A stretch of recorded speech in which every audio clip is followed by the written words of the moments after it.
Good morning all the students. Hello students, how are you? I hope that you each and every student must be fit and fine. Dear student, आज हम लोग बात करने जा रहे हैं future perfect continuous tense का। Future perfect continuous tense very very important tense, और एक ही वीडियो में मैं इसको आज फिनिश करूंगा। कायदे और करीने से बात को समझने की कोशिश करना। मैं सबसे पहले ये बता दूं कि Oxford union English the name of this very YouTube channel. इनकलाबी series we are going on, और आज का वीडियो जो है ये 63rd वीडियो है। 63rd वीडियो है, और 63rd वीडियो किससे related? Future perfect continuous tense से।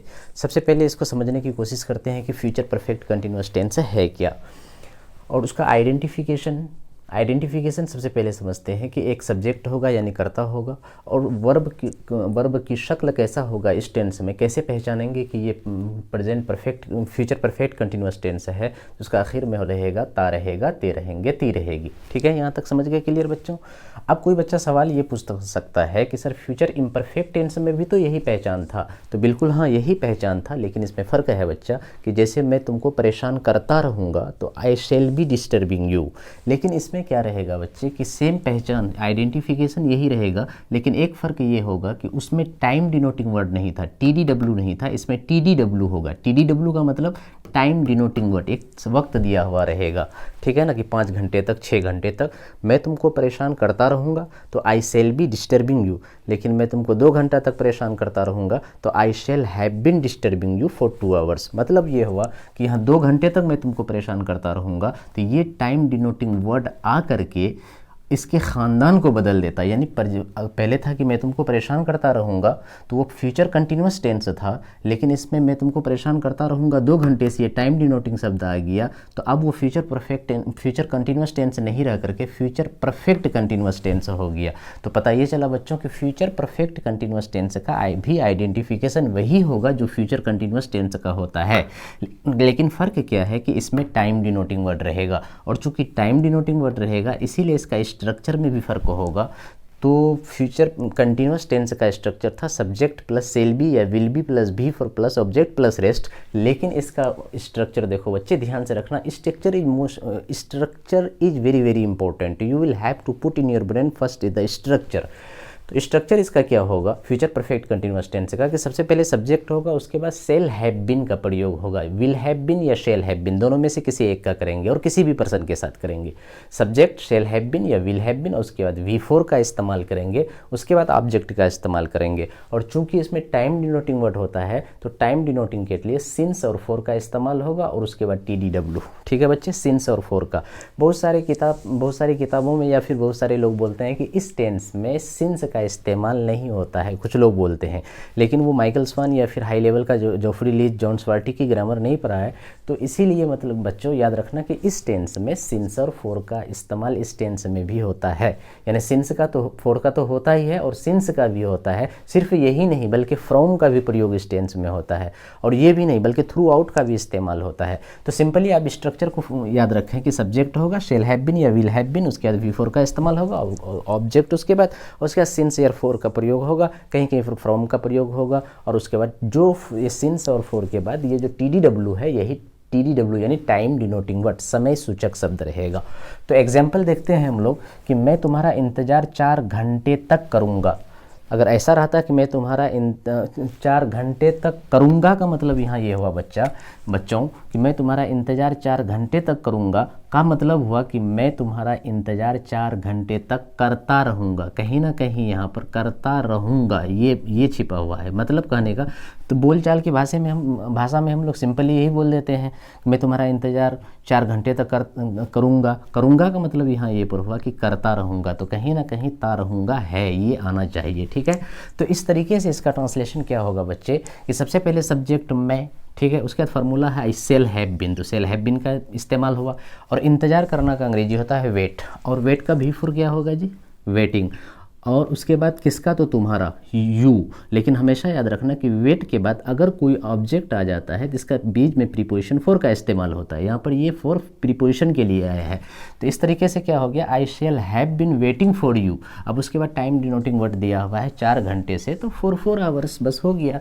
मैं तुम्हारा इंतज़ार 4 घंटे तक करता रहूँगा या 4 घंटा तक करूँगा, तो आई shall have been waiting for you for 4 hours. अगला वाला वाक्य देखो, वह मुझे 2 घंटे तक परेशान करती रहेगी।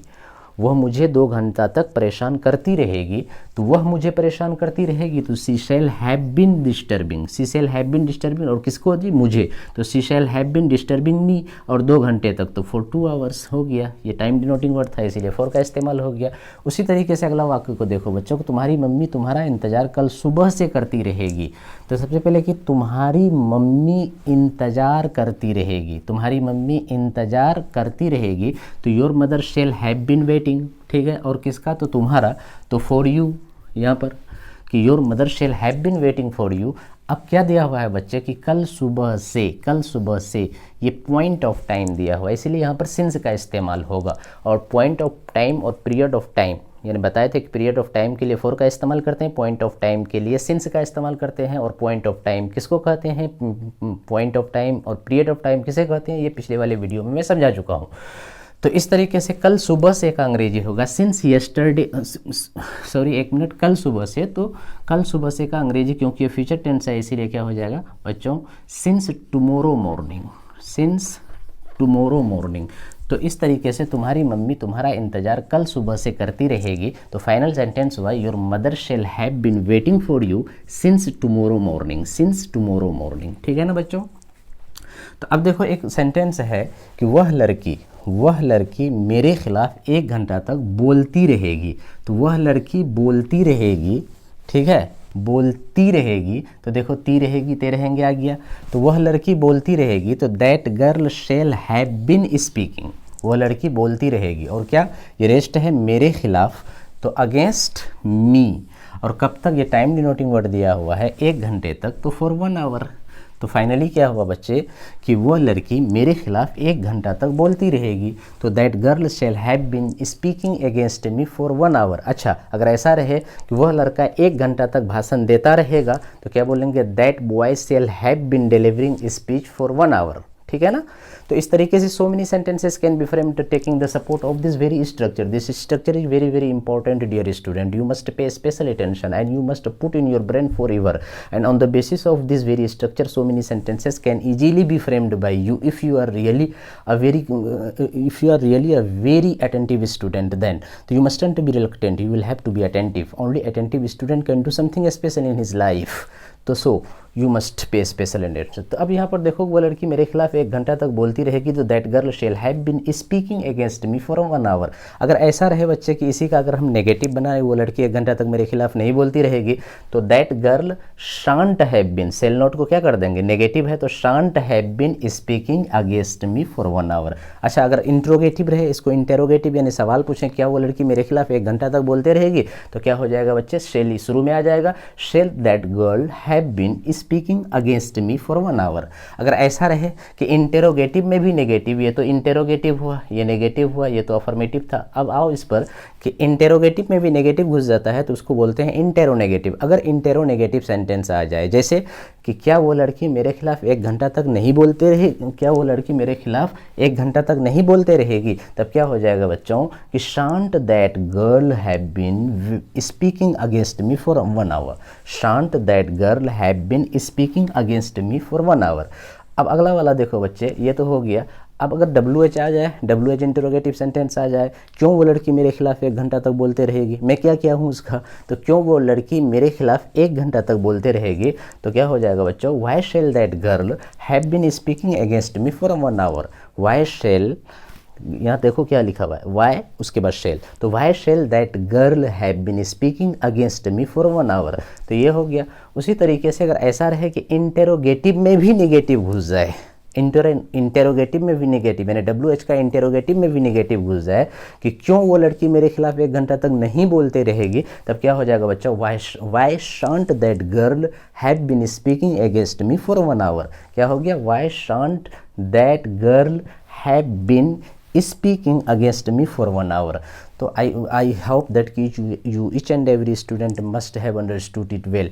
तो डियर स्टूडेंट, अभी जैसा कि मैं बताया कि इस टेंस में फॉर का तो इस्तेमाल होता ही है और सिंस का भी इस्तेमाल होता है, ये दोनों होगा। इसके अलावा इसमें फ्रॉम का भी इस्तेमाल इसके जगह में हम कर सकते हैं, फ्रॉम का इस्तेमाल और थ्रू आउट का भी इस्तेमाल। एक एग्जाम्पल में दे दिया हूँ, इसको बिल्कुल प्रैक्टिस कर लेना, ठीक है ना। जैसे सेंटेंस है कि I shall have been meeting you from the 10th of next month, इस सेंटेंस को समझना कि क्या है सेंटेंस, कि I shall have been meeting, I shall have been meeting you, मैं तुमसे मिलता रहूँगा, मैं तुम्हारी मुलाकात करता रहूँगा। कब से भाई?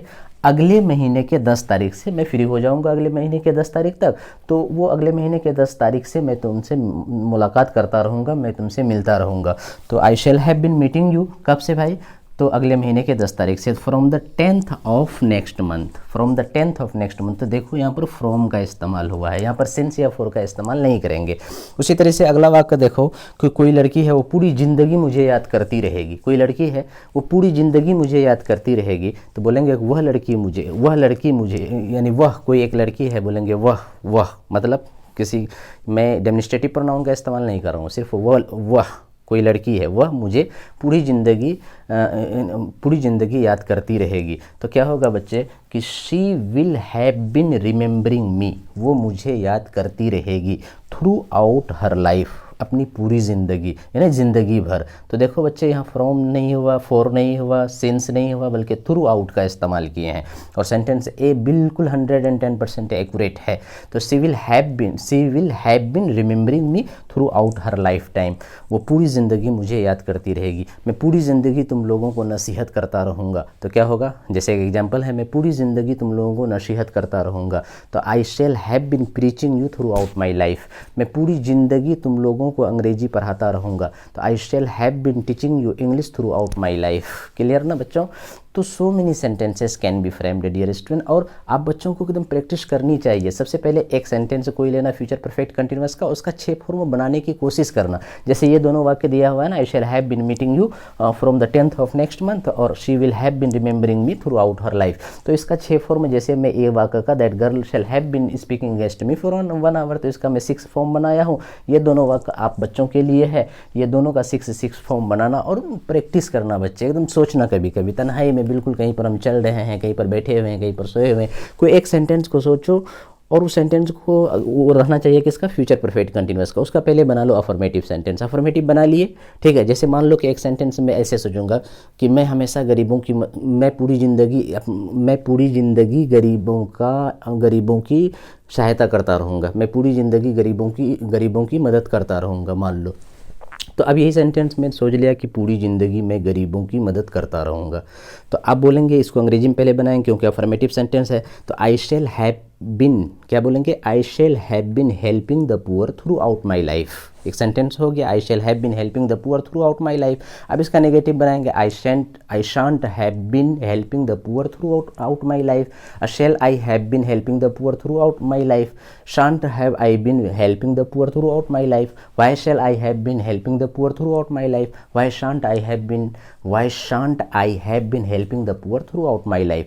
तो ये 6 तरीके से मैं बोल दिया। उसी तरीके से बच्चे सेंटेंस को सोचना और बनाना, यही सोचना तुम्हारा तन्हाई में सोचना, तन्हाई में बिल्कुल इस स्ट्रक्चर को अपना दिलो दिमाग में बैठाना और स्ट्रक्चर के आधार पर अंग्रेजी बोलना। प्राइमरी स्टेज में थोड़ा प्रैक्टिस कर लो, फिर पूरी ज़िंदगी तुम टेंशन से मुक्त हो जाओ। और प्राइमरी स्टेज में तुम मेहनत नहीं करो तो पूरी ज़िंदगी तुम टेंशन से ग्रसित रहोगे, हमेशा टेंशन रहेगा। At the time of speaking English you will fear that कि so many scholars are present before me, if I am just going to speak something on the basis of different structure of different and so many sentences spoken by me may be wrong, so you will be in confusion, you will be in dilemma.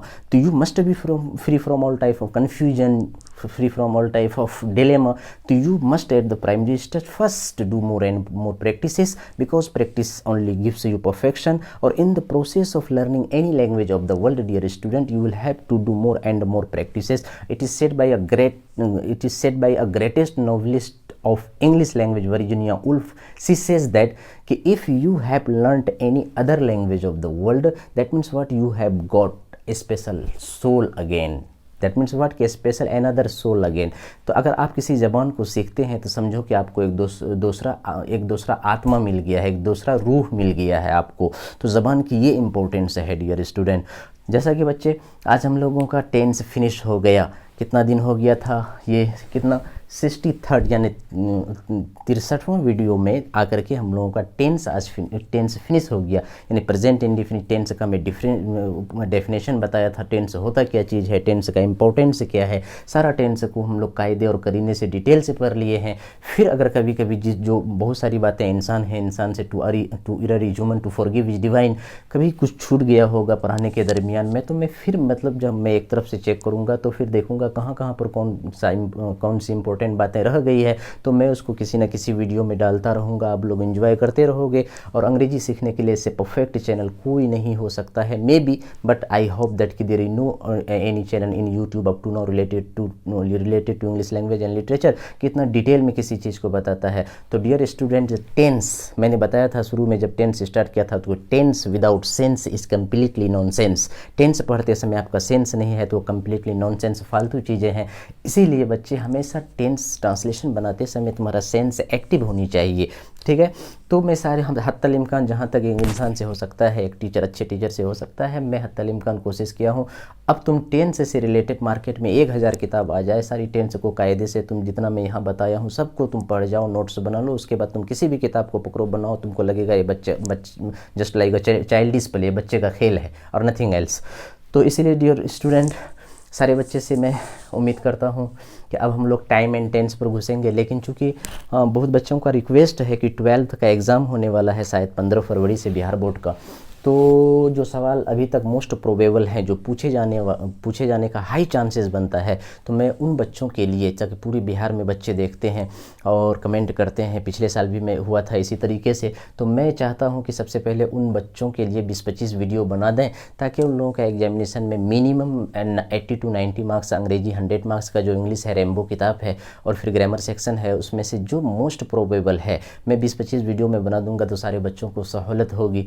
और तो इसीलिए मैं चाहता हूं कि पहले 15-20 videos को बना दूंगा और आप बच्चे इसको शेयर करते रहना। और ख़ास करके ये टेंस में इतना डिटेल से बताया हूं, तो सब बच्चों से मेरा मुअद्दाना और आजिज़ाना दरख्वास्त है और अनुरोध है सारे बच्चों से कि ज़्यादा से ज़्यादा इस यूट्यूब चैनल को सब्सक्राइब करेंगे। और फिर सब्सक्राइब इसलिए भी करेंगे, सब्सक्राइब करने के बाद बेल आइकन को दबा दें, ताकि लेटेस्ट नोटिफिकेशन और अपडेटेड थिंग्स आप तक पहुंच सके आसानी से। इसके अलावा to a large number of student, बहुत बच्चों तक मतलब इस लिंक को शेयर करें, ताकि वो सब बच्चे भी आसानी से टेंस को समझ सकें। तो इसीलिए डियर स्टूडेंट, आज हम लोगों का टेंस ख़त्म हुआ, आप लोगों का साथ रहा और मैं भी लगा रहा इसमें। तो आज टेंस हम लोगों का जो फिनिश हुआ है, तो इसीलिए ऊपर वाले का शुक्रिया अदा करते हैं इन अल्फाज में कि सुब्हानल्लाहि व बिहम्दिही सुब्हानल्लाहिल अज़ीम, क़ालू सुब्हानका ला इल्म लना इल्ला मा अल्लमतना इन्नका अंतल अलीमुल हकीम। तो dear student, now each and every students is requested to do more and more practices, and I hope that if you are stitched to this very video, to this very lecture, and each and everything will be very very important throughout your lifetime. You must keep on learning English, because language gives you perfection, or language gives you platform of success in the world of globalization. So each and every student must be enjoying your life well, must be learning English through this very YouTube channel.